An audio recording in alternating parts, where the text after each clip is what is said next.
नमस्कार, मैं हूं पुण्य प्रसून वाजपेयी। बात दस्तक की, बिना स्वागत के। वो तारीख 29 ही थी, 29 सितंबर, और आज तारीख 29 ही है, 29 नवंबर। 60 दिन हो चले हैं और सर्जिकल अटैक के बाद सबसे बड़ा टेरर अटैक हुआ है। 7 जवान शहीद हो गए हैं। 3 आतंकवादी चामियाल सांभा में मारे गए तो 3 आतंकवादी नगरोटा में मारे गए, लेकिन 2 अफसर समेत 7 जवान शहीद हो गए हैं।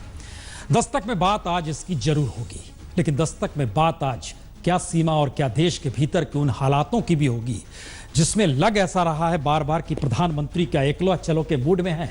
और शायद ये शब्द लिखना पड़ रहा है कि बड़ी मुश्किल है डगर देश की, क्योंकि जिस मोड में सरकार है, जिस तरीके से प्रधानमंत्री हैं, उसमें कई सवाल हर जहन में उठ सकते हैं। तो आज हम सवालों को उठाएंगे।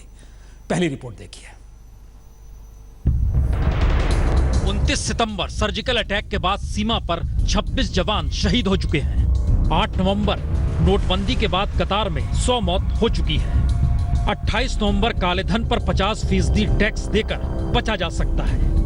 29 नवंबर यानी आज बीजेपी के तमाम सांसद विधायक अपने बैंक स्टेटमेंट पार्टी अध्यक्ष को सौंपकर ईमानदारी के महापर्व में शामिल हो सकते हैं। तो क्या वाकई प्रधानमंत्री मोदी मिस्टर क्लीन की भूमिका में आ चुके हैं और इसीलिए दागी सांसदों की भरमार वाली संसद में प्रधानमंत्री अब जाना ही नहीं चाहते? महत्वपूर्ण बिल के लिए सिर्फ 10 मिनट में पास करके हाउस अर्जन की, तो ये सरासर गलत है और ये डेमोक्रेसी की गला घोटने का ये तरीका उन्होंने इख्तियार किया है। तो क्या प्रधानमंत्री मोदी लोकतंत्र के पारंपरिक राग को खारिज कर एकला चलो के रास्ते निकल पड़े हैं, क्योंकि उनके पास पूर्ण बहुमत है और विपक्ष कमजोर है?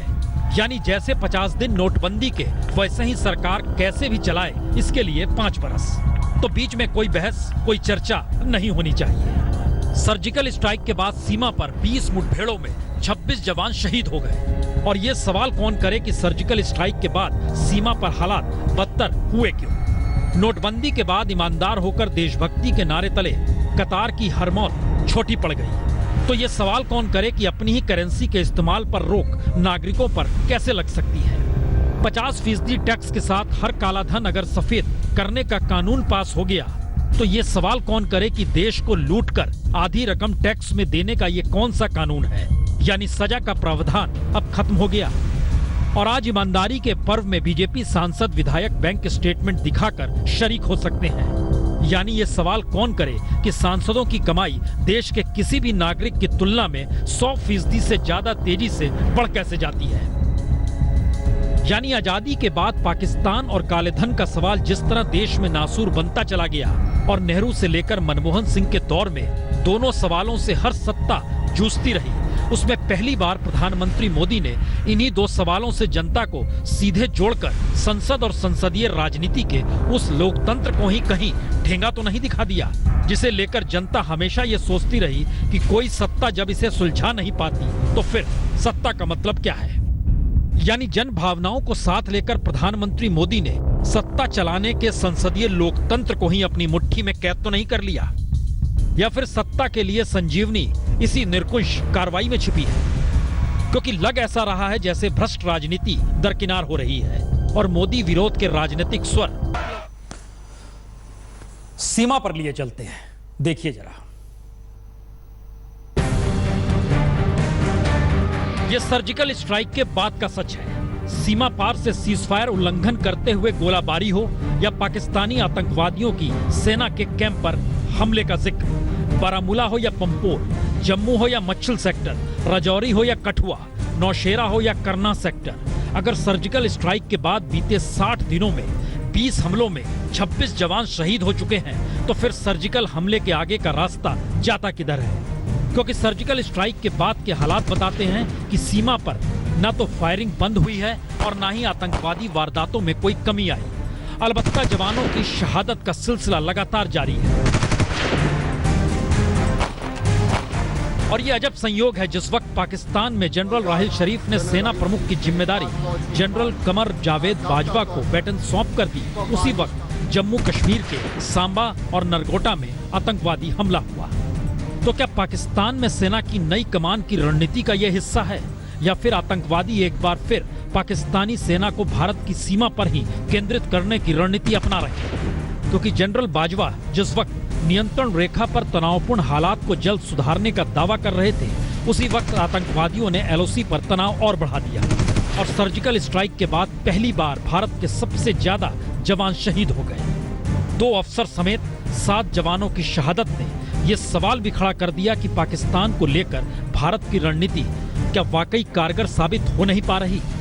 कुल मिला के 2 ऑफिसर और 5 हमारे जवान जो हैं वो शहीद हुए हैं।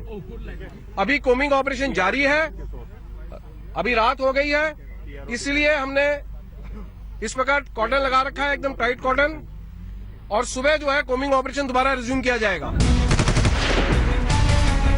दरअसल आतंकवादियों का हमला भी बेहद संवेदनशील जगहों पर हुआ। जम्मू से 20 किलोमीटर दूर नगरोटा में 16 कॉर्प्स का हेडक्वार्टर भी है, जहां आतंकवादियों ने फिदायीन हमला किया, जबकि सांबा के चामलियाला में बीएसएफ के बॉर्डर आउटपोस्ट पर आतंकवादियों ने गोलाबारी की। तो सवाल कई है। पहला, क्या बाजवा महज चेहरा है? पाकिस्तान की अपनी रणनीति जस की तस है? क्या पाकिस्तान में सत्ता के केंद्र में आतंकवादी भी हैं? क्या जनरल बाजवा का कट्टरपंथियों का राग ही आतंकवादियों को उकसा रहा है? क्या नवाज शरीफ का लोकतंत्र का राग कोई मायने नहीं रखता है? क्योंकि भारत विरोधी रुख ही पाकिस्तानी सत्ता और सत्ता के तमाम केंद्रों को ऑक्सीजन देते हैं, यह भी सच है। लेकिन एक बड़ा सवाल भारत की तरफ भी मुंह बाए खड़ा है, वो ये कि क्या सर्जिकल स्ट्राइक का कोई असर पाकिस्तानी सेना और आतंकवादियों पर नहीं हुआ? क्योंकि भारत की तरफ से तो सीना चौड़ा कर यही कहा गया कि सर्जिकल स्ट्राइक के जरिए भारत ने अपनी ताकत दिखा दी। लेकिन इन सब के बावजूद अगर जम्मू कश्मीर के भीतर और सीमा पर लगातार जिस तरीके से गोलाबारी और हमले हो रहे हैं और वो कहीं पाकिस्तान आक्रामक हो चला है, तो फिर सर्जिकल स्ट्राइक से आगे का रास्ता जाता किधर है? आजकल पूरे देश में हमारी सेना के पराक्रम की चर्चा हो रही है। डगर मुश्किल तो है, लेकिन सवाल यही है, जब राजनीतिक सत्ता हर स्थिति को परिभाषित करने लगे तो फिर उसके मतलब आने वाले वक्त में कैसे, कौन, किस रूप में निकालेगा, इसका इंतजार इतिहास को नहीं मौजूदा वक्त को भी करना है।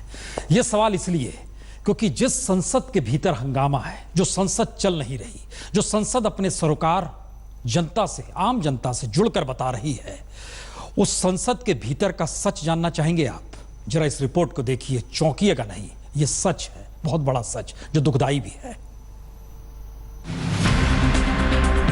लोकसभा के 543 सांसदों की कुल संपत्ति का ये वो आंकड़ा है जिन्हें जनता ने चुना। जी, 2009 में लोकसभा के 543 सांसदों की कुल संपत्ति अगर 30 अरब 75 करोड़ रुपए थी, तो मौजूदा लोकसभा के 543 सांसदों की कुल संपत्ति 65 अरब रुपए हो चुकी है। यानी आजाद भारत की सबसे रईस संसद, जहां के मुखिया प्रधानमंत्री मोदी देश में अर्थ क्रांति लाना चाहते हैं, तो तमाम सांसदों को देश के गरीब जनता की फिक्र है। जो पैसे आएंगे वो गांव, गरीब, सिंचाई, सड़क, नाली, गरीबों के मकान के लिए उसका पूरा व्यय होगा। 3 महीने पहले, नवंबर से 3 महीने पहले के अकाउंट्स सामने आएंगे, तब पता लगेगा कि बीजेपी के लोगों ने कितना इसका फायदा उठाया है आपकी नोटबंदी से पहले का। तो जनता और देश की फिक्र हर किसी को है, लेकिन समूची संसद ही सच पर हमेशा मौन रहती है कि आखिर औसतन 12 करोड़ की संपत्ति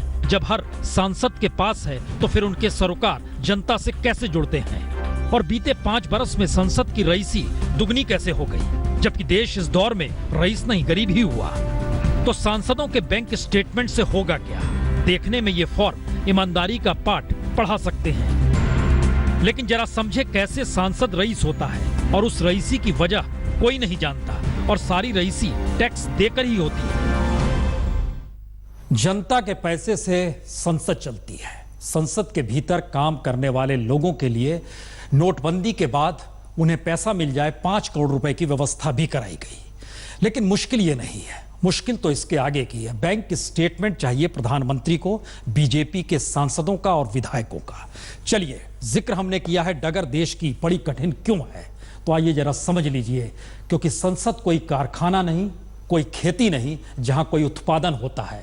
संसद का मतलब तो नीतियां और कानून बनाना होता है, लेकिन फिर भी यहां पैसा बढ़ते कैसे चला जाता है, जरा इस रिपोर्ट को देखिए। तो वर्तमान वित्त मंत्री अरुण जेटली ने 2006 में जब राज्यसभा की सदस्यता पाई थी तो उनके एफिडेविट के मुताबिक संपत्ति उनके पास 23 करोड़ 96 लाख से ज्यादा की थी, जो 2014 के लोकसभा चुनाव लड़ते वक्त दाखिल एफिडेविट में बढ़कर 1 अरब 13 करोड़ 2 लाख रुपए से ज्यादा की हो गई, यानी 5 गुना से ज्यादा।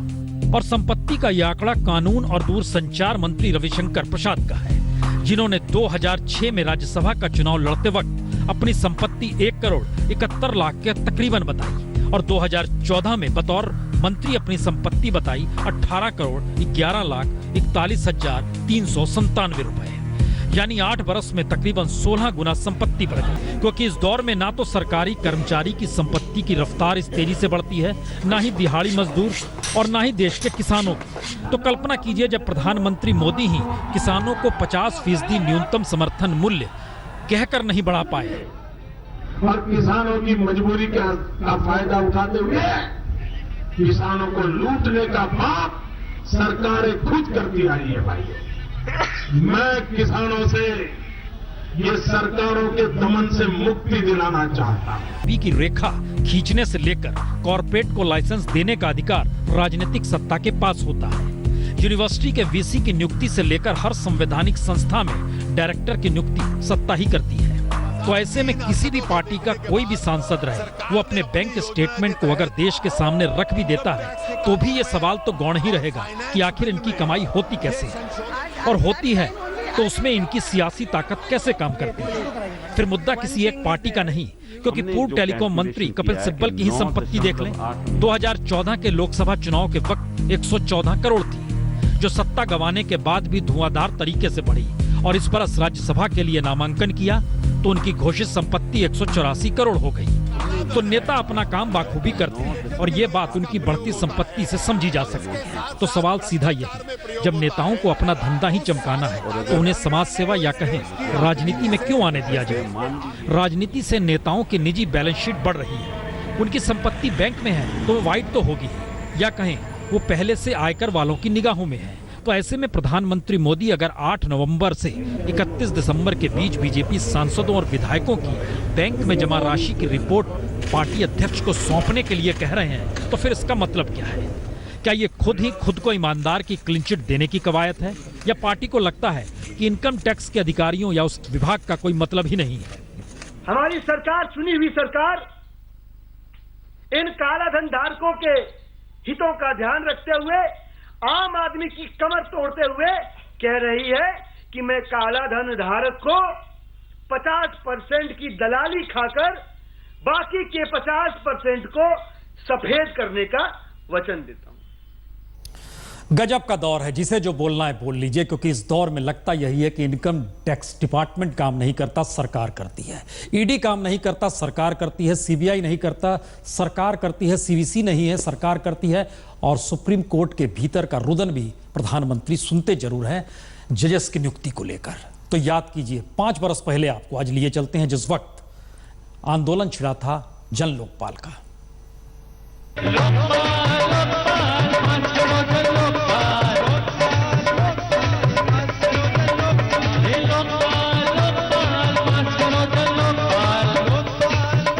ये गीत जन लोकपाल के हैं। लहराते तिरंगे भ्रष्टाचार पर नकेल कसने के लिए लहरा रहे हैं। जोश, उत्साह, उल्लास आंदोलन की शक्ल में चरम पर है। जी, ये 5 बरस पहले अन्ना आंदोलन का दृश्य है। नहीं सहेंगे भ्रष्टाचार।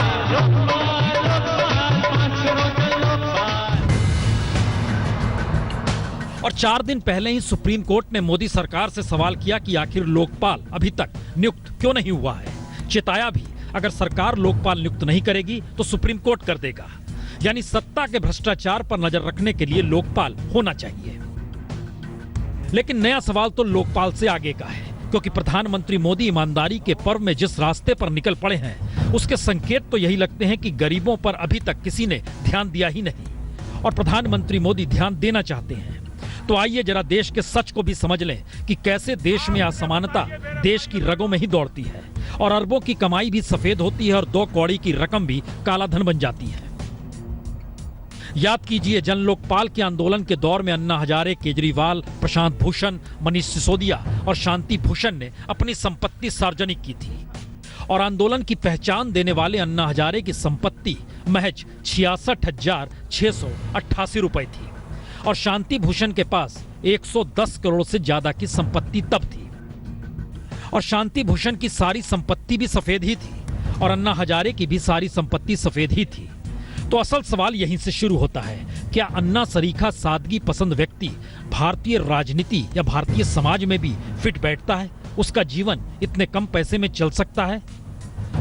बिना पूंजी रालेगन सिद्धि को अन्ना आदर्श गांव बना सकते हैं, लेकिन हर बरस 39 अरब 50 करोड़ रुपया सांसद निधि से निकलता है, लेकिन एक गांव भी आदर्श क्यों नहीं बन पाता? कई प्रोफेशनल्स कमाने वाले चाहे करोड़ों अरबों सफेद में कमा सकते हैं, लेकिन किसान मजदूर चाहकर भी 2 जून के संघर्ष से आगे बढ़ क्यों नहीं पाता? यानी नीतियां ही जब असमान हैं और उस पर खड़ा देश का इंफ्रास्ट्रक्चर ही जब बैंक बैलेंस को मान्यता देता है, तो फिर बैंक बैलेंस की मानसिकता में ही प्रधानमंत्री मोदी भी जनधन के खातों में काले धन का रुपया डालकर समाजवाद ला सकते हैं या फिर 2019 की बैतरणी पार कर सकते हैं। यानी ईमानदार दिखना और ईमानदार नीतियों को देश में लागू कराने के बीच खाई है कितनी चौड़ी, इसे सांसद विधायकों के बैंक स्टेटमेंट से कहीं ज्यादा बेहतर तरीके से समझा जा सकता है। लेकिन उससे पहले यह भी समझ लें, इस देश में कोई चाहे तो करोड़ों अरबों वाकई कमा सकता है और वो सब सफेद की कमाई होगी। लेकिन इस देश में 70 करोड़ से ज्यादा लोग अब भी क्यों 20 रुपए पर जीते हैं, इसका जवाब किसी के पास नहीं है। और इन सब के बीच इकोनॉमिक्स का बैरोमीटर लिए तमाम एजेंसी कह रही है भारत की विकास दर नीचे जा रही है। तो सरकार की तमाम कोशिशों के बावजूद 2016-17 की पहली छमाही यानी नोटबंदी के ऐलान के पहले के दौर में भी देश की जीडीपी की विकास दर बीते 2 वित्तीय सालों की विकास दर से कम रही। नोटबंदी के फैसले के बाद तो जीडीपी की ग्रोथ रेट कम होना तय माना जा रहा है और ये बात हर छोटी बड़ी रेटिंग एजेंसी अंतर्राष्ट्रीय तौर पर कह रही है। फिंच रेटिंग एजेंसी ने आज ही नोटबंदी के बाद बिगड़ते आर्थिक ताल के मद्देनजर जीडीपी ग्रोथ रेट का अनुमान 7.4% से 6.9% कर दिया। और Morgan Stanley of bank of America Merrill lynch ने कल ही 2016-17 में भारत की जीडीपी ग्रोथ का अनुमान 7.7% से 7.4 कर दिया था। और इससे पहले तमाम नामी एजेंसियों ने देश की जीडीपी की ग्रोथ रेट को कम आंक कर जता दिया था कि देश मंदी के मुहाने पर खड़ा है। तो सवाल यही है, क्या वाकई बेफिक्र हैं हम? क्या मान लिया जाए कोई समाजवाद आने वाला है? इंतजार कीजिए, लेकिन सवाल देश का है। तो आज इस गीत को सुनिए।